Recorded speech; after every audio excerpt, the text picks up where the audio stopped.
time for Bring Your Own Lunch. Personal stories about the business with my daddy, Dave T. Koenig. All right, come on in. Have a seat. Welcome. This is the Bring Your Own Lunch podcast at bringyourownlunch.com, the magic of iTunes, the majesty of Stitcher. And however you found your way to download this podcast, I thank you. As you heard at the top, my name is Dave T. Koenig. I'm an actor, writer, director, producer, comedian, all-around swell dude.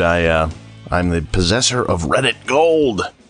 And of course, I'm the host of the podcast you're listening to right now. BYOL is the hashtag you can use if you want to reach out on social media, because we're out there. Facebook.com/bringyourownlunch. Follow us on Twitter at BYOL Podcast. Follow us on Instagram at bringyourownlunch. And of course, there's our own website, bringyourownlunch.com, where you can email me, Dave at bringyourownlunch.com. The website's a great place to find out all the information about the guests on this program and all the fun links and stuff, past, present, and presumably future. And if you've been listening over the last few weeks, you know I've sort of been taking a couple of challenges. I almost said risk, which would be too direct because we had Kevin Allison on last time we talked. But I've gone through some challenging times with the podcast in a good way, in a self-growth way.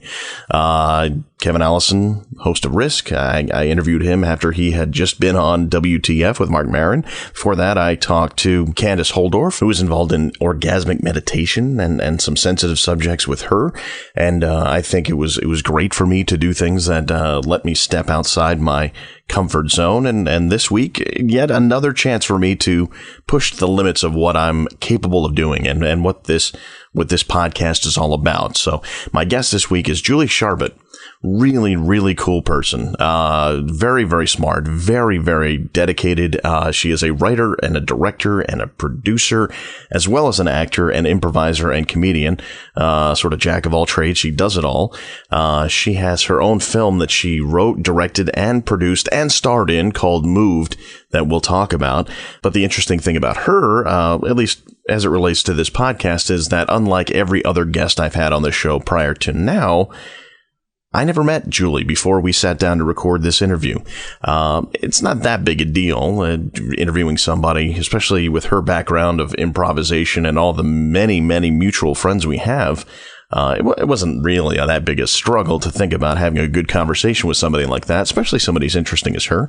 But it was definitely something that I wanted to try to do to get out of my own comfort zone, to interview people who maybe I'd never met with a handshake, but certainly we have so many people in common that this one was somebody who I absolutely would want to talk to. And she actually reached out to me so she can talk to me about the film she did and her experiences with it, as well as growing up in New York City and her educational experience, which took her various places. And we talk about the value of that education, and we talk about the evolution of what cool means. And it really just goes to show that when you do sit down with people who are intelligent and you have a lot in common with, you can pretty much talk about anything. And this is a great example of that.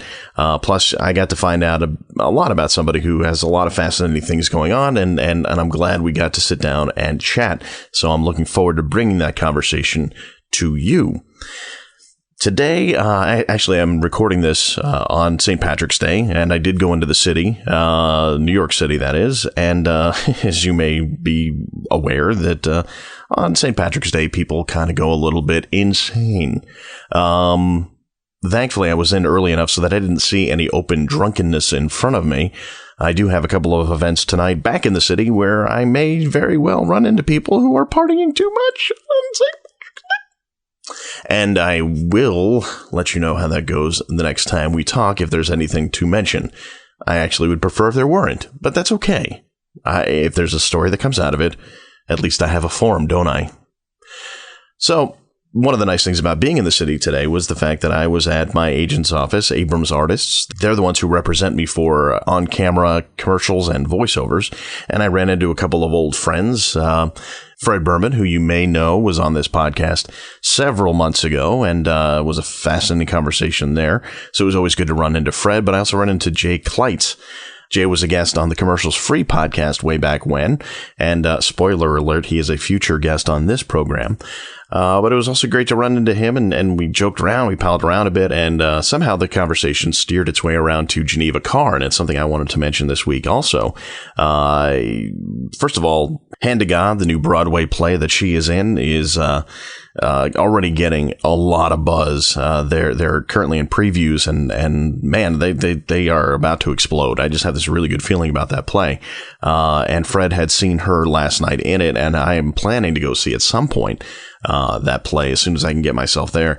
But I'm liking what I'm hearing about it, and there's a lot of great elements about that, and I'm excited for them. But also, if you haven't already seen it, I'm going to post it in the show notes for this episode.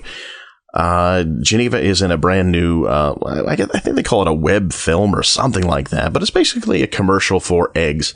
And it's just Geneva Carr in her kitchen talking to Kevin Bacon about the joys of bacon and eggs. And Geneva's brilliant in it, and, just Kevin Bacon is really good in it too. Let's not take anything away from old Kevin Bacon, but it was very cool to see my friend Geneva palling around and lusting after and doing fun things with Kevin Bacon. So I think if there's a star on the rise and you want to hitch yourself to one, you could do a lot worse for yourself than Geneva Carr. Remember that name, Geneva Carr. For me, I had an interesting weekend. Last week, I could tell you that it was a bit of a frustrating week. I went through one of those weeks that actors go through where you just aren't sure about anything, and nothing seems to go quite right. And I'll admit, I didn't feel so great about stuff. Sometimes when I do that, when I go through those times, I take it out on me, but not in a bad way. But I find ways to make fun of myself. And Reddit is a great way for me to do that. If you're not familiar with Reddit, it's reddit.com, and it's basically a giant community of people around the world who contribute stories and links and essays and what have you to the site. And everybody who is a member can then vote on whether or not they like that particular article or essay or picture or video or what have you. And it's a very democratic process. And the ones that are, as they call, upvoted are shot up to the top. So when you go to the homepage, you will see a list of stories that people have thought, hey, everybody needs to see this. And it's populated with those really highly upvoted stories. Now, if people don't like it, you can downvote, and then that sort of buries those stories, etc., way down on the list, and you're probably not going to see those. And within each of those subjects, there's a board with comments. And each comment can be upvoted or downvoted, so the ones that people really think are good, they will upvote. Why do I tell you this? Well, it's to illustrate what happened to me over the weekend. There was a story about a couple of Dutch policewomen who found a cell phone and decided to let the owner of that cell phone know that they found it by taking a selfie of themselves and posting that picture to this person's Facebook page, with the message something to the effect of, hey, it's the Dutch police. We have your cell phone. Come on, get it. And it just so happened that both of those police officers in question were attractive young women who were Dutch police officers. Just the coincidence of that. And as you might expect, attractive young women in an unusual role, doing something nice, people tend to upvote that kind of thing.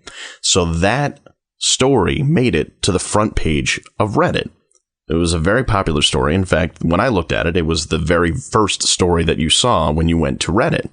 So I looked at that story and I thought, how can I use this to make fun of myself? So I just left a simple comment that said, this didn't work for me nearly as well when I tried it. And I took a picture of me in full cop regalia for my appearance on the show Blue Bloods on CBS. I took it in my tiny little dressing room when I did that show, and it looked like I had taken a selfie of myself through a mirror, and I basically just looked like a cop taking a picture. I posted it. My goal was to give myself a chuckle. Didn't think anybody would see it. Thought maybe people would just downvote it to oblivion. But I went away from it. I came back, and about 3,000 people had clicked upvote, meaning they said they liked it. And it was the number one comment on that particular topic. I didn't expect that, but it was a really nice surprise. But not only did they click upvote, but there was a ton of comments about it. I mean, a ton. So much so that I had to post something as an update. I admitted that I wasn't actually a cop, that I was an actor, that I was on Blue Bloods, but then I also kind of felt a little bummed out from the week, and I put it up there to make myself laugh. And I figured that would get downloaded to oblivion, but lo and behold, they didn't. They thought it was kind of funny. They thought it was kind of cool. And aside from a couple of comments about my overall look that weren't necessarily the most polite, but sometimes fair, people said really nice things. And somebody decided to pay to give me what they call Reddit Gold. I think it's $5, and it's a way to support the site, but it's also a way to recognize a post or a comment that somebody thought was really, really good. So somebody paid for me to have Reddit Gold on Reddit.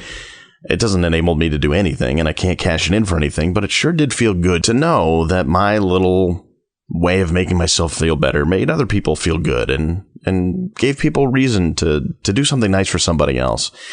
And I guess that's what the internet can be for people. Sometimes I criticize the internet. A lot of times I criticize the internet, but sometimes the internet can be a fairly nice place with people who just want to do good things for other people. So for everybody who upvoted that thing on Reddit, and I'll have a link to it in the show notes for this episode, thank you, because you made me feel a little bit better, and it made me want to make somebody else feel better, and hopefully that person will make somebody else feel better, and then everybody will be happy. Maybe. Before we get to the interview, got to thank Banuba.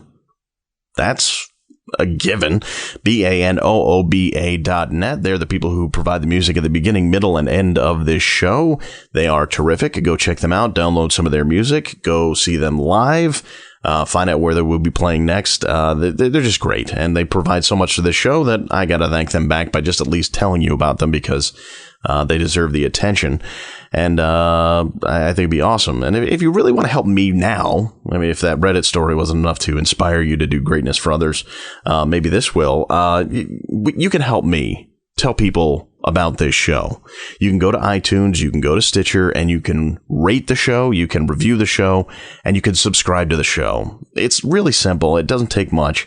And it does tell iTunes and Stitcher that what we're doing here is worthwhile and that they should tell more people to come hop on board. So if you would do that, that would be awesome. I'd sometimes joke that I want you to give as many stars as you can, and I want you to say incredibly glowing things. And this is all 100% true. So if you have something negative to say, keep it to yourself. It's, I appreciate, and you can email me those comments directly. That's fine. But if you do find what you're hearing to be enjoyable and you want to support it, go do those things, because it really helps out this show and helps out me. And somewhere in there, it's going to help you. All right, let's get into it with actor, writer, director, producer, comedian, improviser, all those good things, Julie Sharbutt, who is my new friend, someone I'm happy to have met. And it's a great conversation, despite some of the technical difficulties we find out early on. Almost sent the show itself into oblivion. Here's Julie. Enjoy. This is now take 2 of our attempt to record things. and you said it reminded you of a technical difficulty story. So yeah. Might as well start with that, because who knows how long we're going to get to record now at this point. Well, and in keeping, it's a theater story. So I went to NYU grad school for acting to get my MFA. And there's all sorts of crazy things that they put you through to sort of discover yourself. And one of the things that we did was this thing called the Universe Project. It was very small classes. We had a class of 18 people. It was all helmed by Zelda Fitchandler, who is awesome, who had started the Arena Stage in D.C., this incredible, old, salty, theater woman. And she had us do this exercise where we all had to go away and create a 30-minute universe to explain ourselves to the class.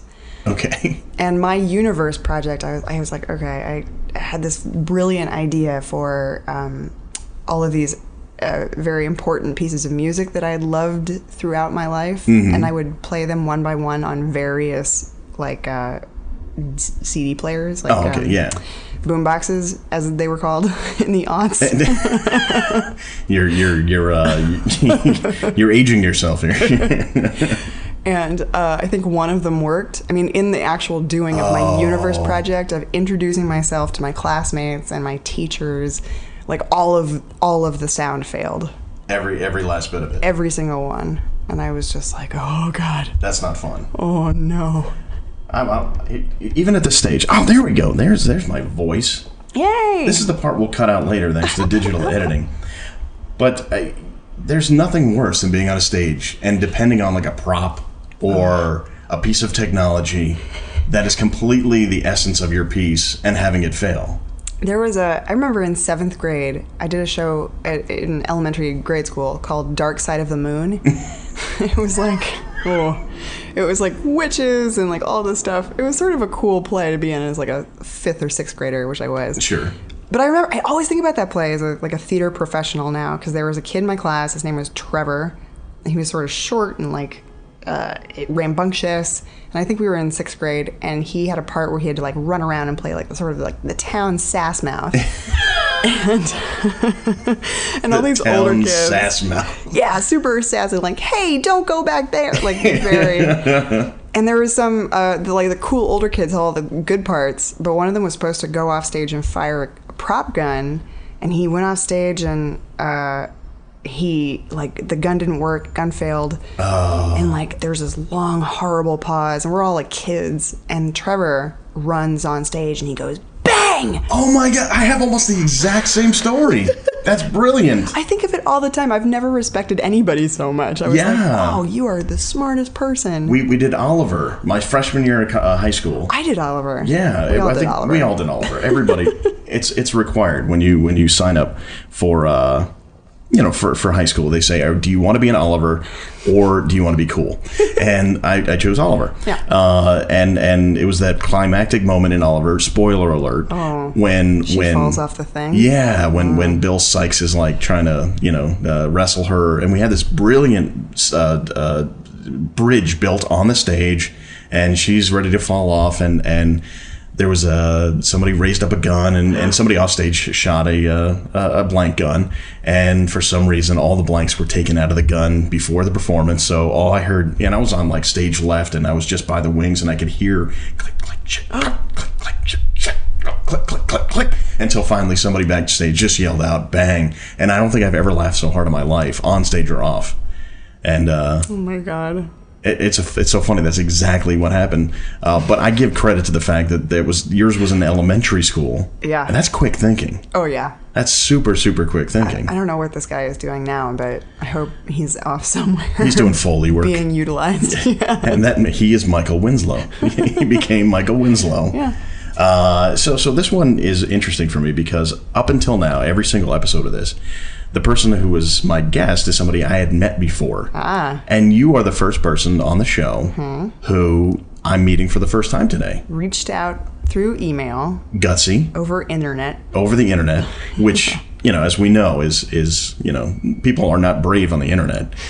So and you indicated that we have a lot in common. So I was like, hey, absolutely, let's talk, let's chat. I signed my email. It was not anonymous. Not anonymous. You put a picture to your you have a profile photo on the email because it's a Gmail account, right? Yeah. And so I was like, oh yeah, of course, this person is not trying to pull my leg, so let's do this.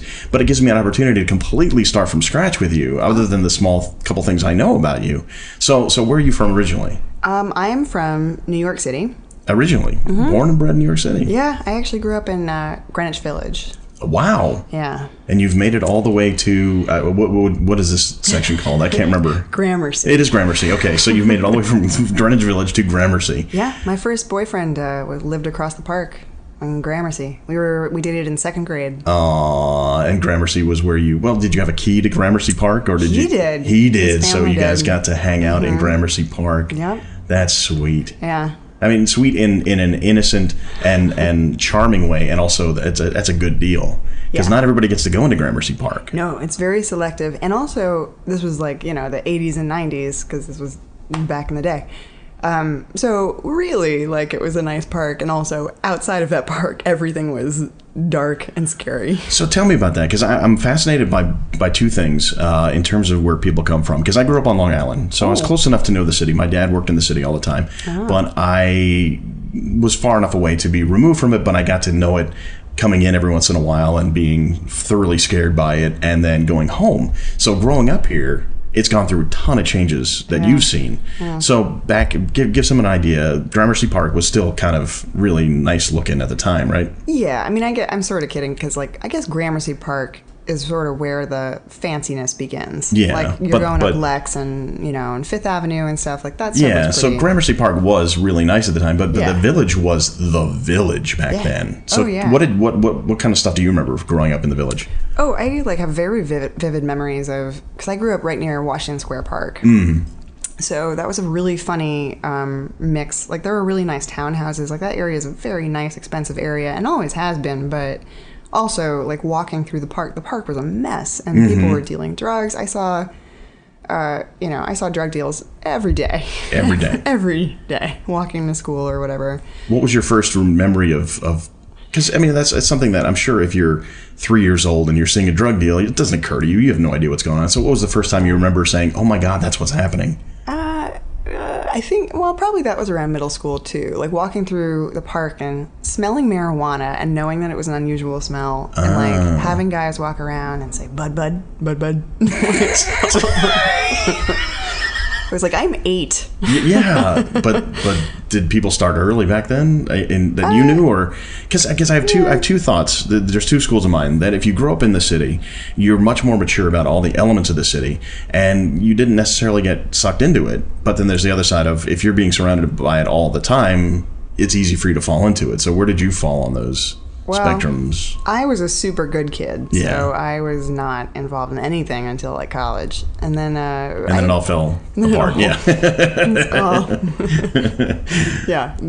But I think, I don't know, I had friends who got into it, I guess, like, a little bit just before high school, but not really. Most of us, that's the thing about growing up in New York. I think people give New York kids not enough credit. We're pretty smart. Like, you sort of learn how to take care of yourself a little bit, and you also get an appreciation for sort of more worldly demeanor. Like, you just sort of are aware of human beings around you in a way that you might not be if you grew up in a super safe place. Yeah, and absolutely. No, I think there's something that it took a long time to develop, and that was street smarts, because I grew up in a very suburban town that was very secluded from Long Island, much less like the scary world out there. Yeah. So we had to invent our own ways of being scared to each other. But that was very sheltered. Yeah. So you got exposure to a lot.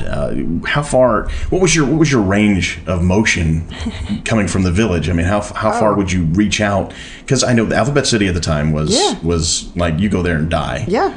And you couldn't go to Times Square because you'd die. So what was your range of where were you comfortable growing up? I mean, it was pretty tight. Like, we stayed around, like, the West Village, Greenwich Village, and then, like, went up to museums and stuff like that. But yeah, I had pretty crazy memories of, but, like, I went to CBGB's, I think, when I was, like, 11. Wow. And, like, things like, those were amazing things to do. But what did you see? Who did you see there? Oh, man. I can't remember who the... Cowboy Mouth? No, I don't know. Some random band. I went with a bunch of my, like, preteen friends, and we all got... They didn't care. They just let you in. Could not have cared less. Yeah. They were just like, go. We went to the tunnel. Like, there were places that were... I mean, tell. I've heard of the tunnel. There's a lot of places I've never been. Yeah. And the tunnel is one of them. What was the tunnel like? I mean, it was just like a club. Like, I also, like, went early enough that I didn't really have any sort of gauge on, because if you go to those places, this is a funny thing. If you go to those places, like clubs or these really gritty rock clubs as a kid, you're just going to, like, have an experience. You're not going there to get fucked up. You're not going there to, like, buy cocaine in the bathroom. Like, you're just trying to, like, look at stuff. Yeah. So, and you weren't with your parents, so you were, like, looking at stuff, like, with fresh eyes without any filter being put on you. Yeah, although my mom... And that was probably enough. Yeah, my mom took me to CBGB's, like, a few times. Like, she was like, oh, yeah, you should see this. This is cool. This is super cool. Tell me about your mom. That sounds pretty hip. She's pretty cool. She's an entertainment lawyer, and she works for a music distribution company now. Oh, okay. So she was tapped into the whole music scene. Yeah, but she took a long time off to deal with me. Just you? And no brothers, sisters? Just me. And you were enough. Yeah, my folks were divorced. My dad lived in Brooklyn, and they were great. They were super great. Not a lot of financial means, but lots of cultural means. So that was cool. Yeah. Well, you had, everything was in your backyard, so that helps. Yeah. So having had those experiences, going to like rock clubs real early, what then in high school? Like what kind of stuff would you get into in high school? Since you went through, because there was like for people on Long Island, there was a rite of passage going to the city and getting into a club once. But for you, it was sort of like old hat by that point. So how did that develop? Yeah, I actually went to boarding school. Ah, okay. Yeah, so I totally sort different. of bypassed the bad kid years. I went to boarding school and it was like safe and protective and again, like I was a good kid. Like I was doing my work and I studied and stuff. Yeah, I didn't care about doing bad kid stuff. Yeah, what was this boarding school? Although, I mean, again, coming from an outsider's perspective, all I know about boarding school is that's where people get into a lot of trouble and then they get bailed out by their rich parents. That's my impression of, and it's totally false. Yeah. It's TV based, but Oh no, it's pretty true. Oh, it is, yeah. Yeah, I went to a really fancy academic school, so like that happened all the time. But also, those kids, if they got in trouble, they got the boot pretty fast. Oh, okay. It was like pretty strenuous. Which boarding school was this? Hotchkiss. Hotchkiss. The Hotchkiss school. Why does that seem so funny? I don't know. Because you said it to me funny, like it was like a punchline. And I took it as a punchline, but it obviously is not a punchline if it's academically strenuous. So yeah, well, it's a punchline, I guess, in that it's like it's. You know what I miss about the 80s? What I miss about the 80s is we don't really have the strata of coolness anymore, like the demos, like the cool kids, the jocks. You know what it is? No, and we can talk about this because this is bothering me for a long time now. Yeah. They always gave us that line, like the meek shall inherit, right? And I'm not a religious person, so that's just like, and in Little Shop of Horrors, they changed it to the geek shall inherit. Oh. But that's what happened. That was in Little Shop of Horrors? Yeah. Oh. Or meek. Well, they talked about like meek. I don't even know if they changed it to geek. Now I'm trying to remember, but it doesn't matter because they say they sing a whole song about the meek shall inherit. Oh yeah. And it's like growing up as a kind of a geeky guy. Who I was into comic books. I was into pro wrestling. I was into collecting things, and I played with G.I. Joes. And then at some point, it was really like drilled into my head that stuff's not cool. You're never going to get a girlfriend being interested in stuff like that. You're not going to be ever thought of as a cool dude. And now, the year 2015, you do that stuff. You are the coolest person on earth. And I want to know what the hell happened.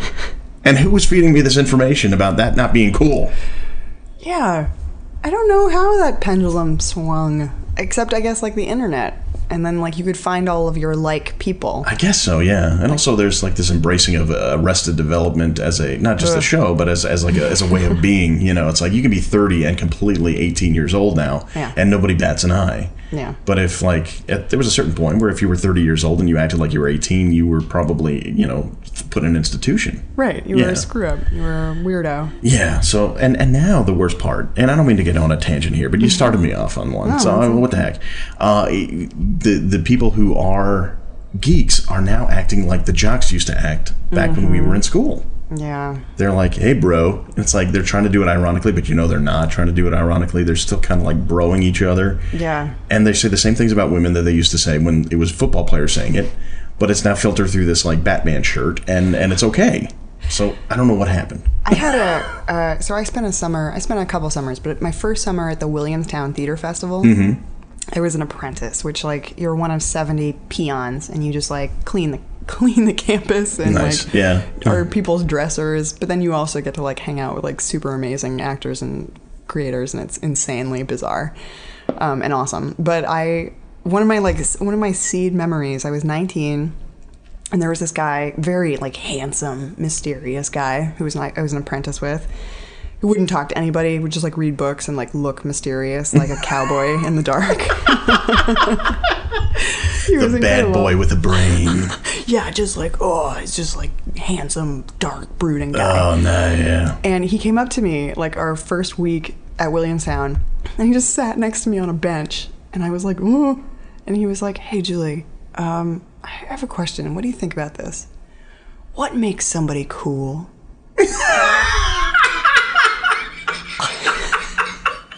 And I think I had a stroke. And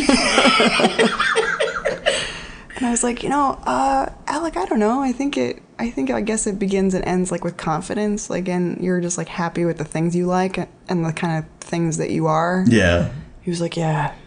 All right, I'll see you later. That may have been the last time you talked to me. That's such a 90210 moment. Yeah. I mean, that was what Dylan on 90210. The brooding, intellectual yet troubled yet totally secure kind of guy. What makes somebody cool? That's what I want to know. I've been sitting there thinking to myself, in my tight jeans and my cowboy boots and my tight shirt. But it was a beautiful question. It was I've like never forgotten it because I think about it in like all the phases you go through and all the phases that I go through. I'm like, all right, like what am I doing this for? Why is this important? How is it important? Am I treating the people in the community that I'm in correctly and well? Yeah. Like what, I think it evolves, and it's a very interesting question. I think and I think it totally is. There's a turning point when you think about those things, and then it's almost like you wake up one morning and you're like, everything I worried about for so long just really doesn't matter. Yeah. And you got to be happy with yourself, and you got to do things that make you happy, and hopefully the immediate people around you don't suffer for it, but. You gotta just give up on a lot of that stuff. So that's why I don't care anymore.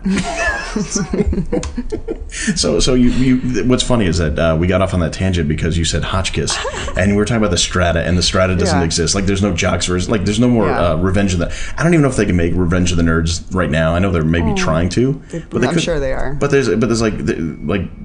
It's such a different dynamic now. Like you're right. So, but why did Hotchkiss fit into that whole idea? I guess it makes me giggle because it makes me think of like the strata of like the preppies. Okay. But that doesn't even exist anymore. Like but it was an incredibly preppy place. Like lots of boat shoes and in the classic sense and yeah, so that was what's funny about it. Yeah. But that type doesn't really exist in like the predominant culture anymore. No, it's what I grew up around. Yeah. It's like I grew up around a lot of preppies, so I totally relate. So, but you had to go, the Hamptons was, people still out there now who I went to high school with, going out to the Hamptons all the time. But you had to go to school to get it. Now, at what point within that, or your development, did you think, hey, acting seems like a fun thing? Or I'd been doing it since middle school, but it was at Hotchkiss that it sort of crystallized because I was doing a lot of art also, and so it was there where I sort of figured out that I couldn't do both, and I had to make a choice. So, why couldn't you do both? Even as like a youngish person, actually I guess it boiled down to like applying to colleges. Oh, okay. I started to think like you can't do both. Like you have to commit fully to one or the other. From an academic sense. Yeah. Do you agree with that now? Like looking back, do you think it's fair to make a kid who's that young choose? I remember at the moment thinking like, oh, I could go to RISD and take acting classes at Brown, and then I was like, that's preposterous and selfish. Why selfish? Wait a minute. Why would that be selfish? Just like it was too much. I mean, I was like, I think I'd be doing everybody. Even if that were possible to get into those programs, which are like some of the best programs in the world, it didn't seem plausible to devote all of my attention to both. And I was like, no, I have to choose. And if I'm going to choose, I'd rather choose a thing that, for me, involved more people. I was like, I want to be around the ensemble. That's interesting. Yeah. Yeah, I never looked at it that way, that would be a point of distinction for somebody. Like, you're a painter, you're going to sit there with your canvas, and it's highly unlikely that you're going to collaborate on that painting. Yeah. I mean, you'll have friends in the community, but it's a more solitary art. Sure. Yeah. I know you're a writer. Do you think that feeds that sort of? Do you think you have a solitary artist in you also? Yeah, because that's another thing. I mean, it can be collaborative, but it doesn't necessarily have to be. Yeah. Well, writing. I write for people. I've become very excited about just writing for people in my life that I know now. That I know so many actors that I love so much. So I write parts for them. That's cool. I write for people that I don't know, but that I would like to meet and work with. Yeah, so that sort of thing happens. But yeah, I've sort of turned a funny corner where I've actually started doing more and more and more by myself. Interesting. And not out of like any need to pull away. I think just out of a need to like like start from a point where I'm like, all right, it's all on me, it's on my shoulders. And as soon as I have the footing, I will bring other people in. That's interesting. I'm almost the opposite. For my whole life, it's like I have a hard time collaborating. It's very hard for me to find a collaborative, or it has been hard for me to find a collaborative group to work with, because I have very strong ideas, and it's like it's hard for me to be dissuaded that my ideas aren't very good, even though they might not be. And now I'm thinking to myself, hey, maybe it would be kind of cool to have the experience of being in a collaborative writing environment where we're just kind of all throwing stuff in a hat and see what comes out of it. But it's hard to decide which one to go with. Yeah, I think that's a super great way to approach work. I worked on a film a couple years ago that was an improvised film. It was a feature film that was completely improvised. But it was also with all these actors who we'd gone to the same graduate program, so we had the same sort of vocabulary. We sort of knew how to engage with each other, and we spent 3 weeks like improvising and developing character together. So that was like a collaborative writing process, but also it was based on like a familiar foundation. And also we had a producer and a director who were very intent and were blueprinting the whole thing as we moved. Right. So they were conducting us as we goofed and bounced off the walls. It was called The Weekend. The Weekend. It's really funny. It's a really good film. Yeah. Yeah. I mean, it's on VOD as so many of these things. Yeah, we could talk about distribution, because I want to get into your more recent projects, but I do want to go back because you said at Hotchkiss. What kind of theater were they introducing you to? I mean, how much theater were you able to do there? It was a really nice group of people. It was a really nice program, beautiful facilities, but I did a lot of theater there. I didn't study theater there. Oh, okay. So I studied mostly English and English lit. Oh, okay. Yeah. And then where'd you go from there? And then I went to Vanderbilt in Nashville. Oh, why there? Because I wanted to see a different part of the country. And I think something sort of pulled me to the South. I was interested in seeing like a Southern perspective on the culture. Had you ever been to the South? No. So it was like, I'm just going to go and immerse myself and hopefully no one will kill me. Yeah. No, I don't know what that. Nobody in Tennessee is going to kill you. So what did you go there intending to study? Theater and English. Okay. Yeah. I was going to be Meryl Streep. I was going to get a BA and then go to like a master's program and then be a great actress. Yeah. That's a fairly reasonable approach. Yeah. And how was the experience at Vanderbilt? Amazing. Yeah. It was great. Yeah. I think that was a super important thing. Like that's, and a lot of that stuff, I just think it's important for people in this world and in this country in particular to go to a place that they don't know. Yeah, I agree with that 100%. I think that's something that hurts people when they get too stuck in one situation and then they're only exposed to so many different ideas and then they don't know the world around them. I think it's hard for some people to get anywhere else, but yeah. It's also like I've toyed with a lot with the idea recently of the validity of going to college. Like I'm torn because like I've had this discussion with many people and many of us say like you don't need to anymore. But most of the people I have that conversation with did, in fact, go to excellent colleges. Yeah, I think, well, maybe, are you still, maybe they're still paying for it. Maybe you're still paying for it. And I think that's probably a weight on them. Mm-hmm. If it was free, I wonder how you'd feel. Yeah, I don't know. But also, can you learn other things? It's a very tricky age, I think. Yeah, I do tend to think that it's really hard to imagine myself at 18, even with 3 guns to my head. Right. Being able to fully articulate exactly what I was going to be at 40. And if I thought I knew back then what I was going to be doing now, I think I'd have laughed at myself. Mm-hmm. Because it's how are you really going to do that, Dave?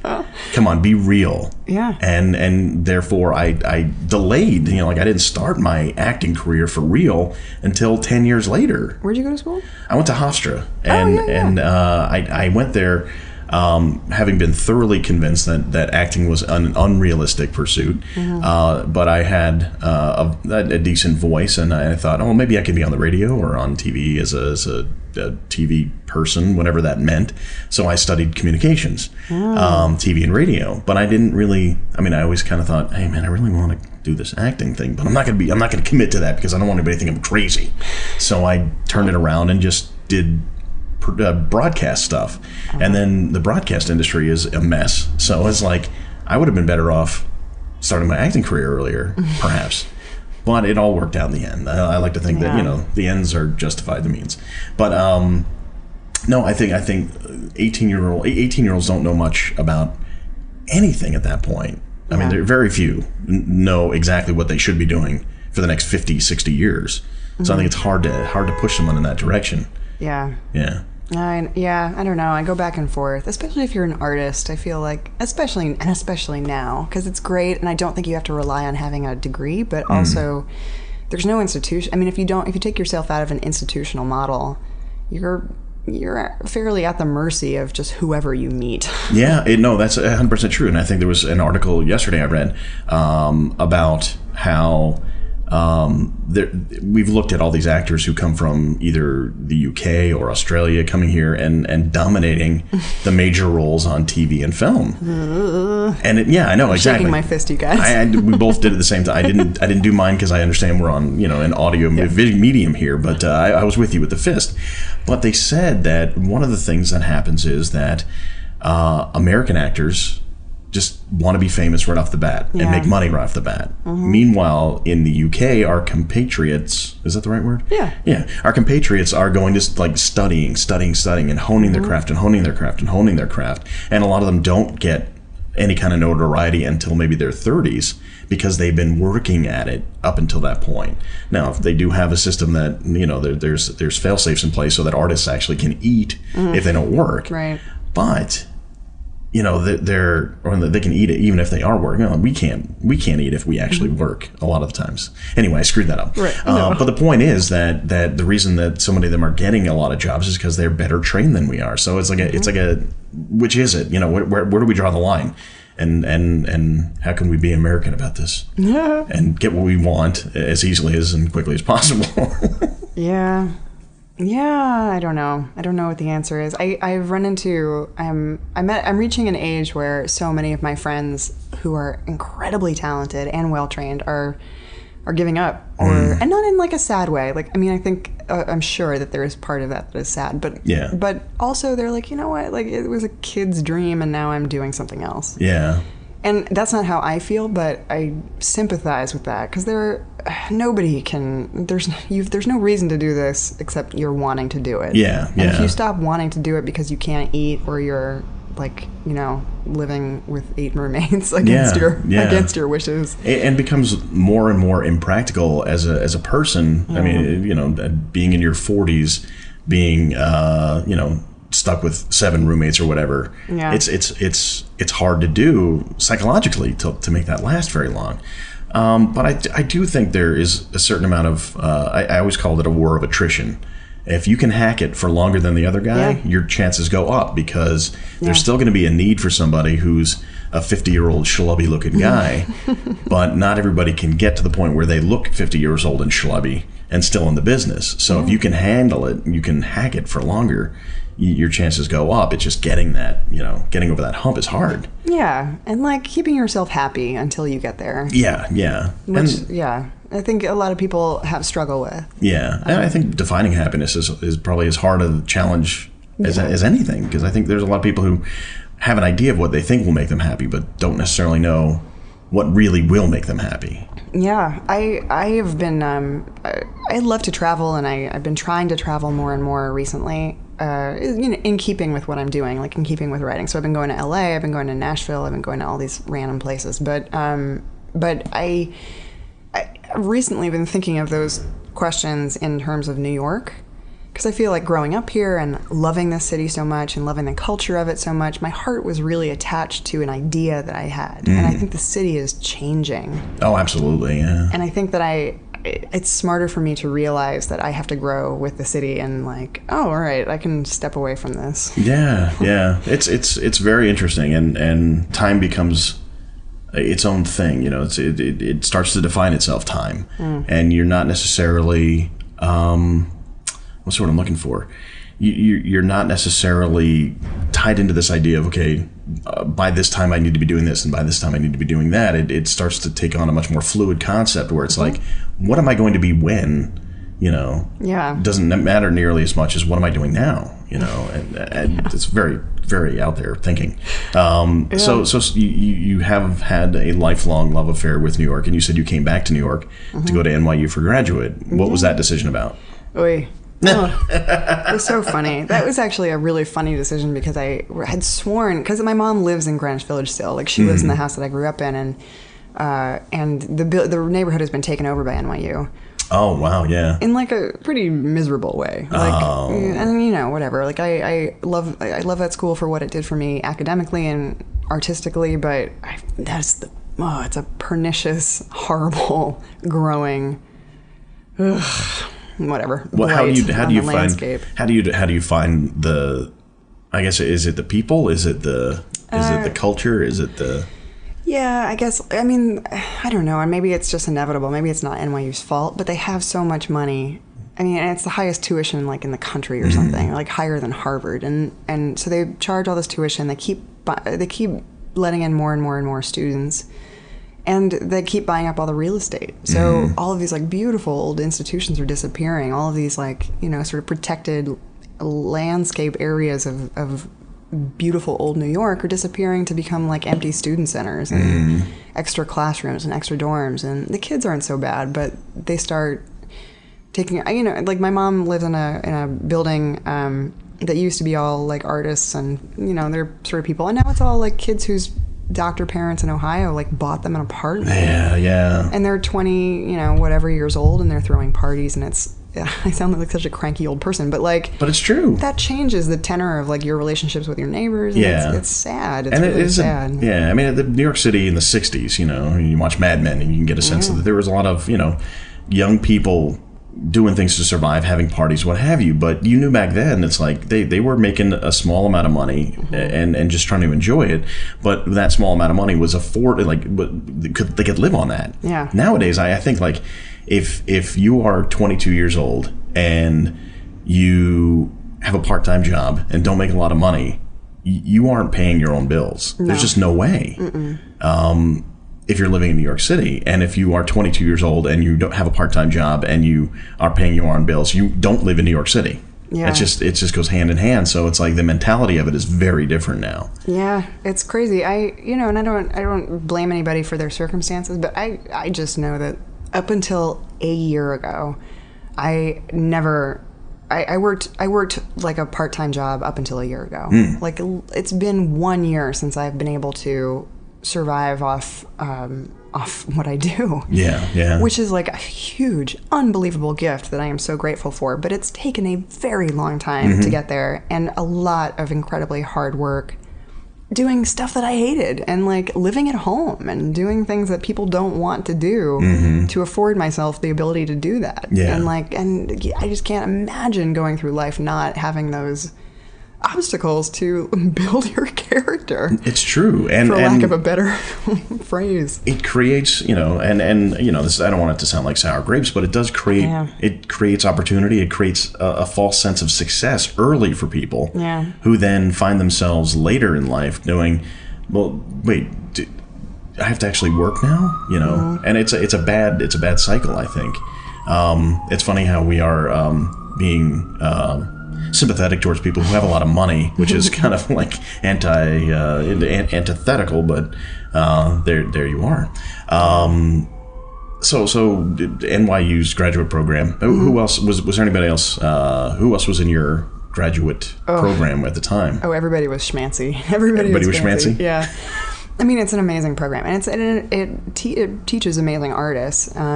And it's super competitive. It's hard to get in. in this 3 years, it's very arduous. It's really it's a lot of work. How do you define arduous in that sense? I mean, it's basically like a 6 or 7 day a week kind of thing. Like, you can't have a part-time job while you're in school. So you're always in rehearsal. You're always in class. You're doing stuff that's like deconstructing your body and your text work, and taking apart your psychology, rebuilding you, and you're figuring things out about what you thought you knew how to do. I mean, everybody who gets into the program gets in because they were great and awesome.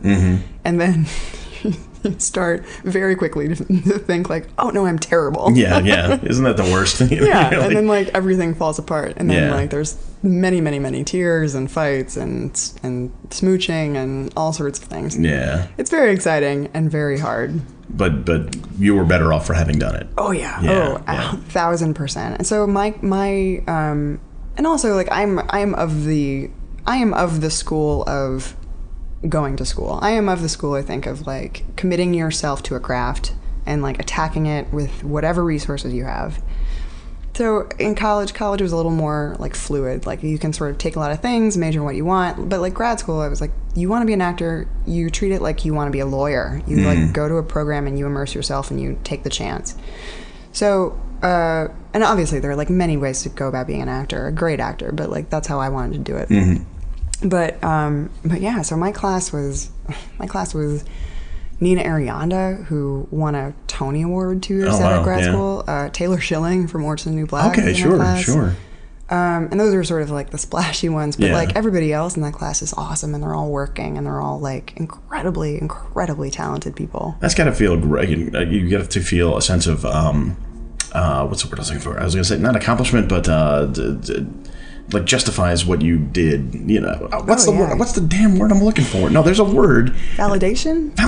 Yes, it's got to feel validation that everybody you were there with now works, because it you know at the very least, hey, my program put me on solid ground. Yeah. Therefore, it's like it's a matter of opportunity opening up for me to kind of take a step forward. Yeah, although I should backtrack a little bit though, because they're also, everybody is where I should rephrase, because everybody was talented and a lot of them are working, but a handful of them have changed careers. Oh, that's okay. I mean, like brilliant actors and like huge beating hearts and brains have changed careers because they couldn't do it. Yeah. Well, I think the one thing they don't teach you in any program is the rigors of actually being in this career. No, nobody knows. There's no way to, and there's no way. It's sort of like thinking about rehearsing versus performing.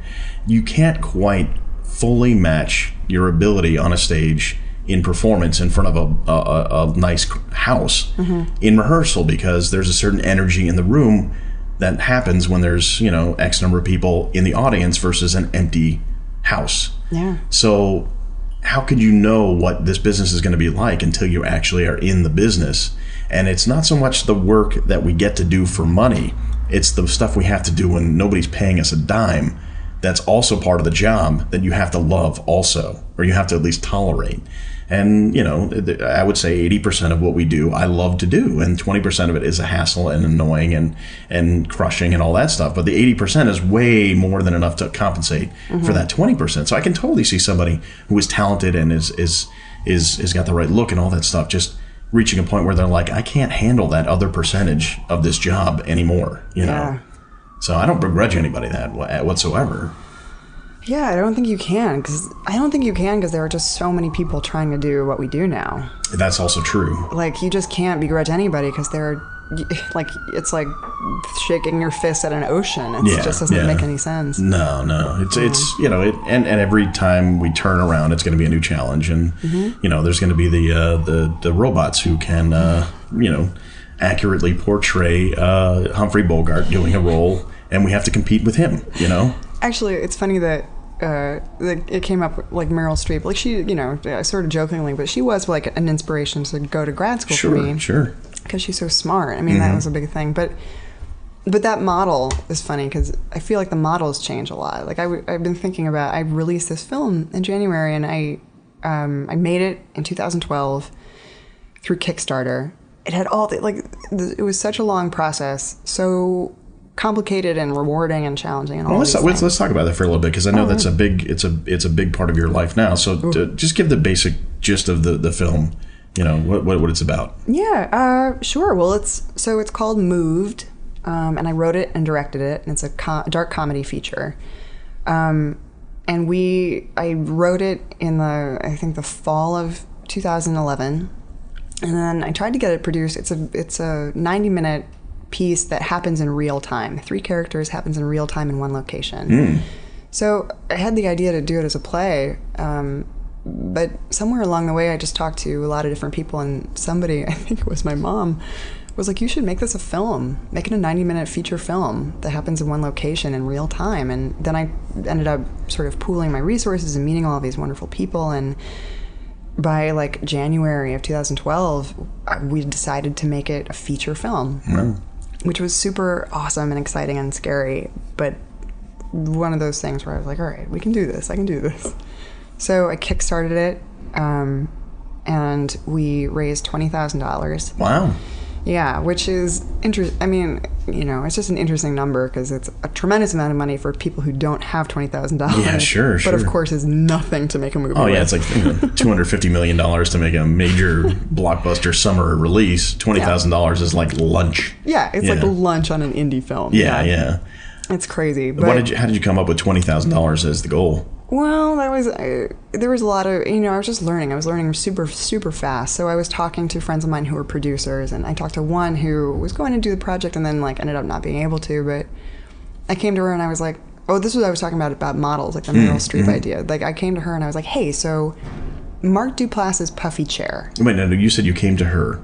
My friend, my producer friend. Oh, okay. It almost sounded like you were talking to Meryl about this. Oh, it's no. That's an important detail. Hey, Meryl, let's not gloss over that. What do you think about this? She was like, I don't know who you are. Yeah, right. Get out of my dressing room. And put your clothes back on. Put your clothes back on. Oh, yeah. So you were talking to your producer friend. Yeah, so I was talking to my producer friend, and I was like, hey, so I saw that Mark Duplass's puffy chair was made for $3,000 and got into the 2002 Sundance Festival. Like $3,000, that's crazy. That's so awesome. I have this film. How much can I make it for? Can I do what he did? Right. And she was basically like, no, not at all. That's insane. Because and then she sort of went through things. She was like, basically, if you want to do it right, he had he was him and his brother editing and doing everything, and he wrote, that was a very, very specific set of circumstances. So she was like, if you want to pay people, which you should, and if you want to have good sound, which you should, you need probably, I can think about it, I'll mark it up at $20,000.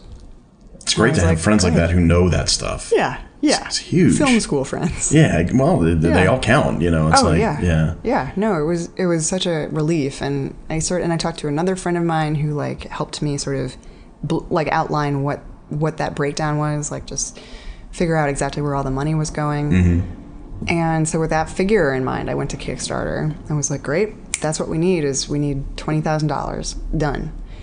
And we raised it, and it was very exciting. And then we went straight into production and shot it. And it's all in one take.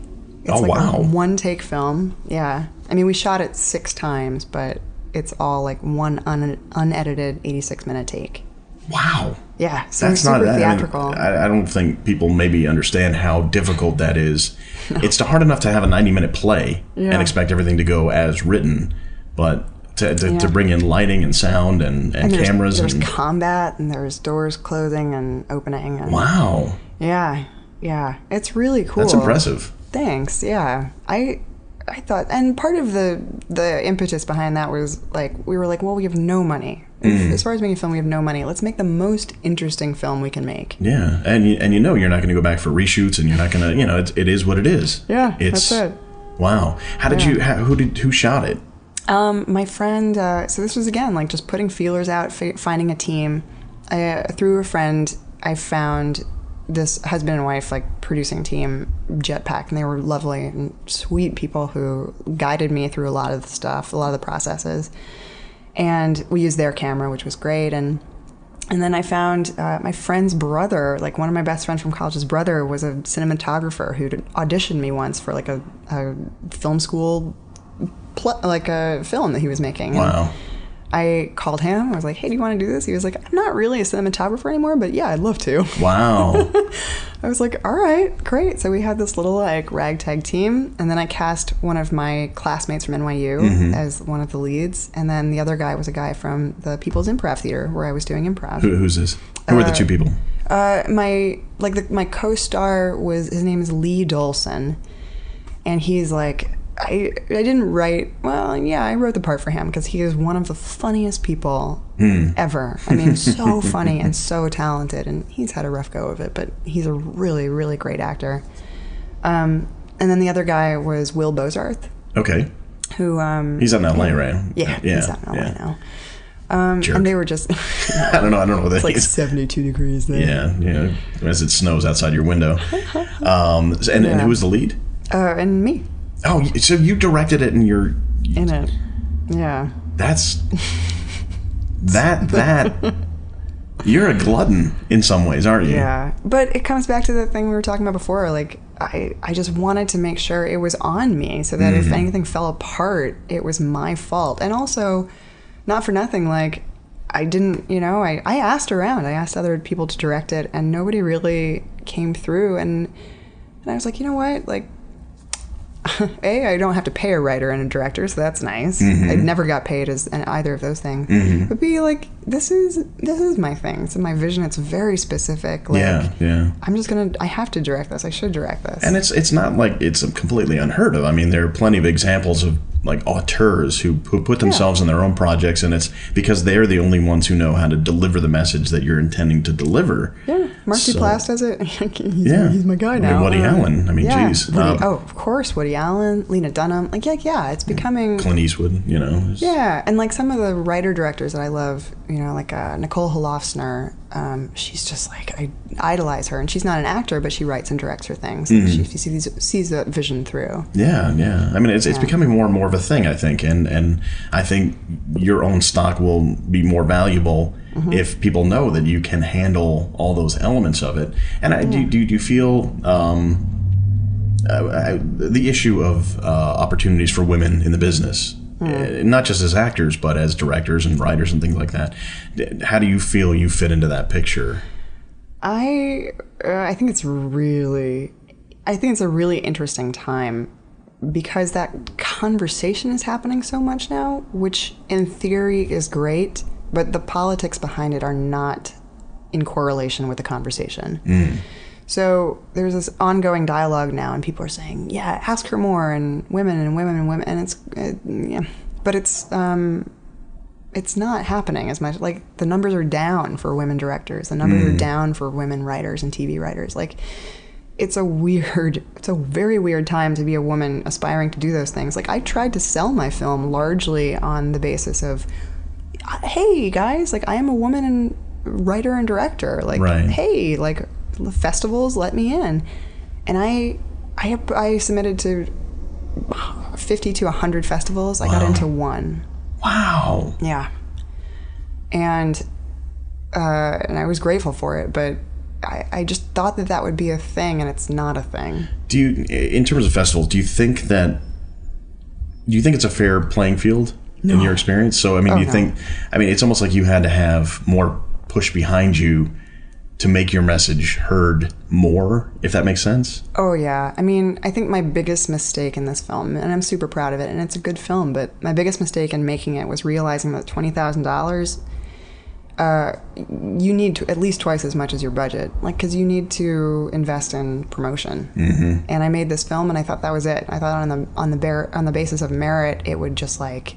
On the basis of merit and what society seemed to be saying it wanted, this film would take off and find its own legs. And I found that was not the case, because I'm sure a lot of these people that work at the festivals are, like, I'm sure very committed, very nice, interesting film lovers, but I'm pretty sure that most people don't even watch the films. Like, they're just like, I don't know who you are. They rely on people who rely on people who rely on people who actually did see the film to trickle word back up. Right. So you're like, okay, like, they're not interested in a 90-minute one-take film because they didn't watch more than 30 seconds of it. Like, the impact of it being one take is hard to absorb in the first 3 minutes because there's a whole nother hour and a half left to actually give you the impact of watching the same take for that long. And it's unfortunate, and here's hoping that somebody might like catch on that you've done something pretty impressive on its own merit. And it's unfortunate that it's far from a meritocracy